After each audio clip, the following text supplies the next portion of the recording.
नमस्कार। आज हम एक बहुत ही अहम सरकारी योजना बेटी बचाओ बेटी पढ़ाओ का एक वित्तीय पोस्टमार्टम करने वाले हैं। और हाँ, ये पूरा का पूरा विश्लेषण सिर्फ और सिर्फ आधिकारिक रिपोर्ट्स और संसद में पेश किए गए डेटा पर ही आधारित है। देखिए, ये सिर्फ एक नारा नहीं था। जब 2015 में इसे लॉन्च किया गया तो ये एक बहुत ही शक्तिशाली और ऐतिहासिक मिशन की तरह लगा।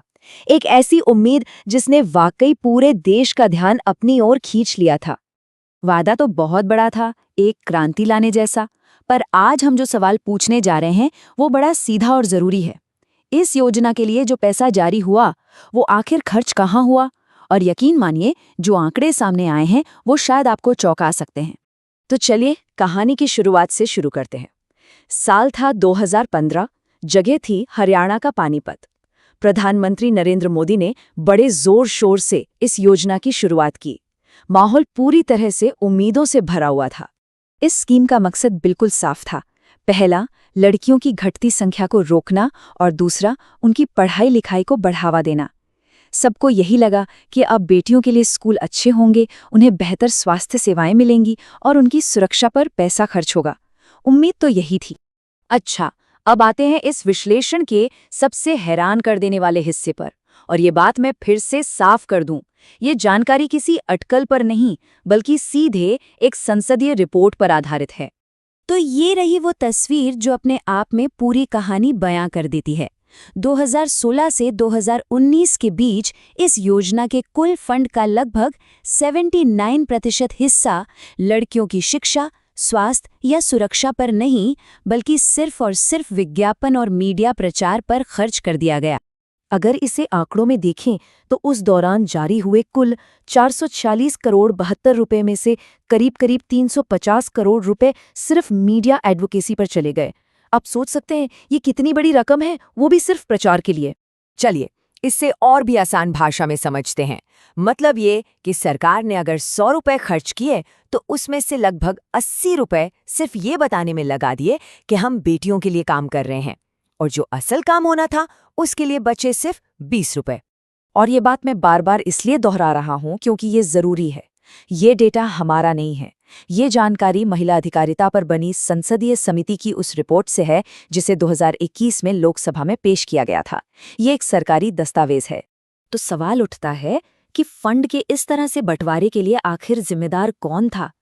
चलिए देखते हैं कि उस दौरान जब ये सब हो रहा था तो मंत्रालय किसके हाथ में था।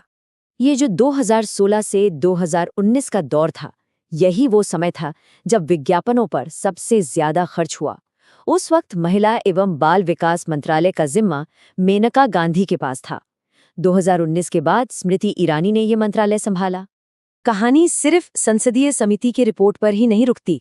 भारत के नियंत्रक और महालेखा परीक्षक यानी CAG, उनकी ऑडिट रिपोर्ट ने भी इस योजना के मैनेजमेंट पर कई गंभीर सवाल खड़े किए। CAG की रिपोर्ट ने तो कई और परतें खोली। पता चला कि फंड का इस्तेमाल उन चीजों पर भी हुआ जिनके लिए वो था ही नहीं, जैसे लैपटॉप खरीदना या गाने बनवाना। निगरानी का तो कोई सिस्टम ही नहीं था। और हद तो तब हो गई जब पता चला कि कई राज्यों ने तो पैसा खर्च ही नहीं किया, वो बस पड़ा रहा। अब देखते हैं कि इस पूरी एडवर्टाइजिंग हैवी स्ट्रैटेजी का आम लोगों पर क्या असर हुआ। असल में इसका एक बहुत ही बुरा नतीजा निकला, जिसने एक बड़े घोटाले को जन्म दिया। हुआ ये कि जब हर तरफ बेटी बचाओ के बड़े बड़े पोस्टर और विज्ञापन दिखने लगे तो लोगों में गलतफहमी फैल गई।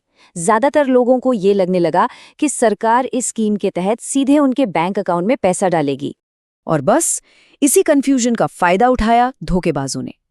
पहले विज्ञापनों ने उम्मीदें बढ़ाईं, फिर लोगों में कैश मिलने का भ्रम फैला, और इसी मौके पर स्कैमर्स ने 2 लाख रुपए का वादा करने वाले नकली फॉर्म बेचना शुरू कर दिया।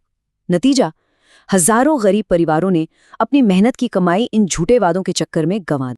तो इन सारे तथ्यों को एक साथ रखकर देखने के बाद हम एक नतीजे पर पहुंचते हैं।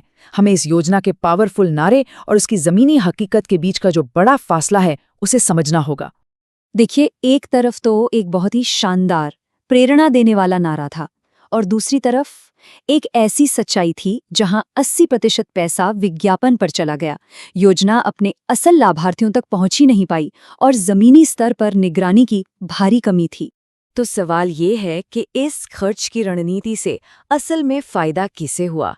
रिपोर्ट्स के मुताबिक फ़ायदा हुआ एडवर्टाइजिंग एजेंसियों को, टीवी चैनलों को और पीआर फर्म्स को।